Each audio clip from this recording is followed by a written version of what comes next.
My experience navigating the school, it's a little bit mixed. On one hand, there's the exhaustion of having to like move from class to class, from building to building, and then if I'm staying the whole day in uni, then I'd have to be carrying all my stuff. It's a little bit exhausting, and I don't think people realize how big the campus actually is. There are days when the elevator is broken down and then I have all my stuff and I have to go around uni trying to find someone who will help me carry my stuff. Those days I wouldn't say I feel very much like a part of uni or I'm welcome here, because it takes me an intense amount of effort just to get to class. But then there's also days where I get to class and someone just moves a table for me and just I don't have to ask, and they would just do it and they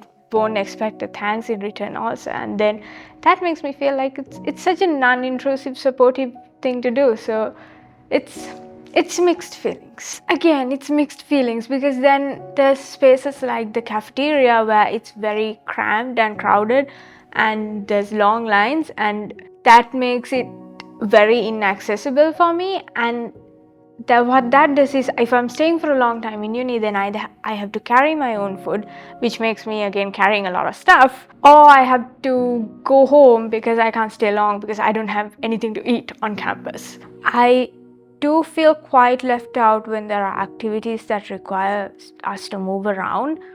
Either it's like, okay, we're going to do a group work, choose your group or get together with people, and I can't move around, and I'm waiting for all the people who are left out and then hopefully maybe go join them.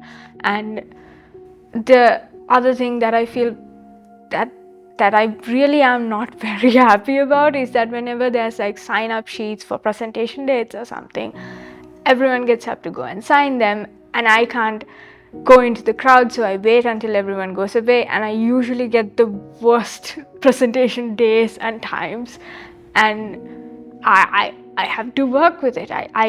If I shift it, then it's not fair to the person who managed to go first and sign up. But it's also not fair for me because I couldn't go there and sign, and now I always end up with like really bad presentation dates. It's a very lonely feeling. I don't feel like I'm part of the class.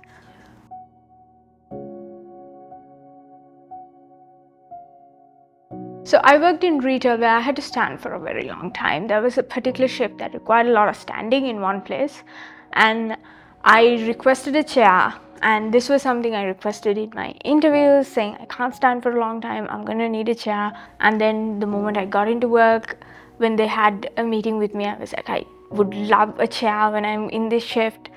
And I think I said it a few times when I started, and they were like, okay, we'll work on getting a chair that works with the aesthetics of our store. It never happened. I worked there for like 5 months and I never got a chair, and I just decided it. I tried asking in every way possible, and then I was like, I just was like, okay, this is how that shift is gonna go. Sometimes had to ask repeatedly for a certain accommodation, and I felt as if I didn't repeat it, they didn't think it was a serious big deal. Even if I was not being nagging out of politeness, they would think, okay, if you're not nagging about it, it's not a big deal.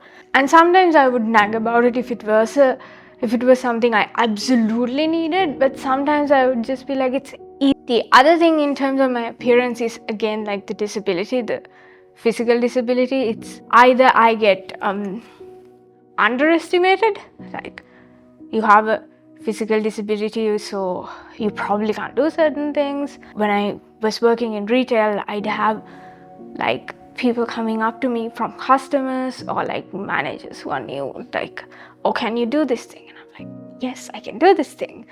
Like, I need support, but I can do this thing. And it's kind of demeaning when customers come up to me and I can see them wanting to deal with another person, and I have had people who are like, can I talk to someone else, and who might know better. It's like, I don't know how to convince people, and on days I feel good, I do fight on it and I try to fight, but sometimes I'm just exhausted and I'm like, okay, just just want to be left alone if that's the peace I get. And I wish everyone had that level of kindness that teachers have, and understanding and trust that when someone asks for something, it's because they really need it. It's not an excuse or being lazy. So it's it's workplace. Don't often need to self-identify because I'm very visibly disabled. So there's not much of convincing I have to do when I'm trying to tell people I have a disability. But there is an invisible part of my disability in terms of like fatigue and brain fog and things like that I still don't know quite how to explain to people, even to get certain accommodations. It seems like most of my disability is visible and physical, but there's a lot of invisible disabilities that come because of it. Along with it, I like to think that disability is like buy one get 600 free kind of thing. So there's so much that people don't see, and I do go around. I am a very busy person, I do all these things, but it doesn't mean that I don't deal with like I have quite a bit of like I'm dealing with like my own mental illnesses and my own struggles that go along with it, I that takes a bit of convincing, and it's not an easy conversation. I still to this day don't know how to word that conversation. I'm learning that part.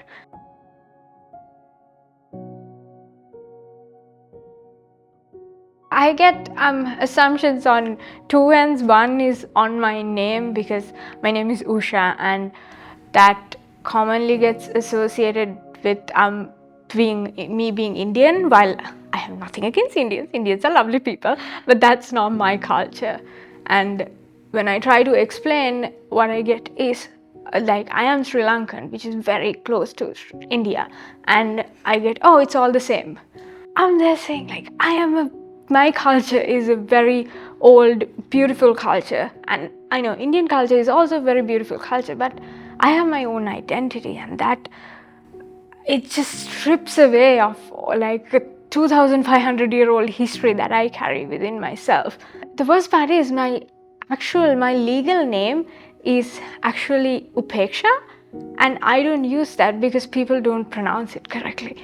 It's an old Sanskrit name which has a very beautiful meaning, and when you mispronounce it, the meaning gets changed, and I don't like it when it's mispronounced, and I've tried to get people to pronounce it correctly. And in the end, I gave up and I was like, okay, I'm going to shorten it and go with Usha. And that gets me assigned a whole different culture.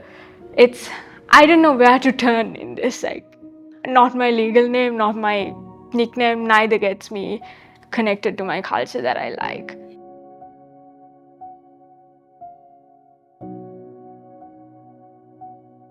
What people do is listen, and just actively listen and pay attention to the surroundings, because if you look around you can see where maybe a student is struggling, a fellow friend is struggling, or your employees are struggling. It's not an invisible struggle, and if you just come up to us, talk to us, and listen to us, and trust that we know what we're going through. We might not have the solution, but we know the barrier. It's genuinely not an excuse.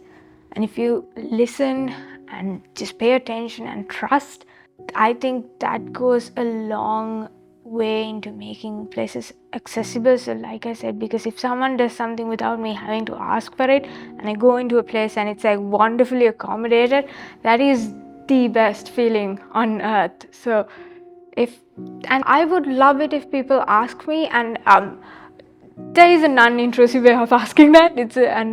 Not out of like curiosity, but if you are someone who's looking to help out and understand what they can do better, if they come up to me and ask, hey, I noticed something, would you be okay to talk about this? Is there any way I can help you? Or like, is there anything I can do to make things easier for you? That is totally fine. Like, even if the wording is wrong, I understand your intention, and I would be very much happy to have a discussion. Again, as long as I know I'm being listened to and it's not another like a check mark that you're trying to tick off, and if I feel like you're actively listening, I would be happy to have a 1 hour, 1 day's worth of discussion and help like understand things. I know asking isn't the easiest thing on earth, and especially when you've been met with from like downright disbelief to other insulting comments to just dismissal, it's not always easy to keep asking. But I would say maybe talk to someone you trust first and make sure that you're articulating yourself in a way that you sound assertive and a little bit confident, because it doesn't have to be this way, but unfortunately it is that way, that you have to sound a little bit confident of what you're asking for another person to take you seriously. You don't have to come up with a solution, just explain to someone your barrier. There's lots of people who are willing to help but don't know how. They will jump in and help.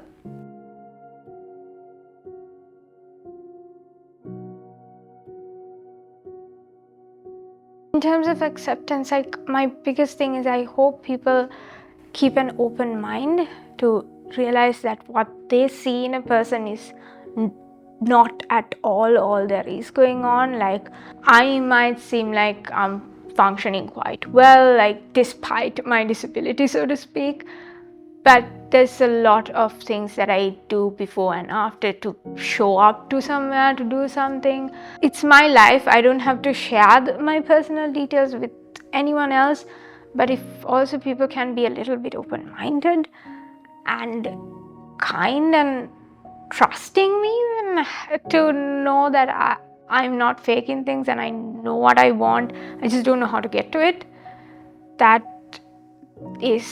would make a world of a difference. And to people with disabilities, I want them to know that, like, when I know I have this for a long time, the shame of asking, it's embarrassing. I shouldn't be embarrassed, but it is sometimes. But what I've realized is that, like, if you imagine if you're in a room and there's no door, you're gonna ask for a door because that's the only way to access the room. So it's the same way if you want something to access something, it's the same thing as the door. It's just not many people might need it. Doesn't mean it's not real and it's not there. It's valid, and it's not everyone will understand, but there are people who will understand. So it's this there's good moments and bad moments, and yeah, just to keep keep going.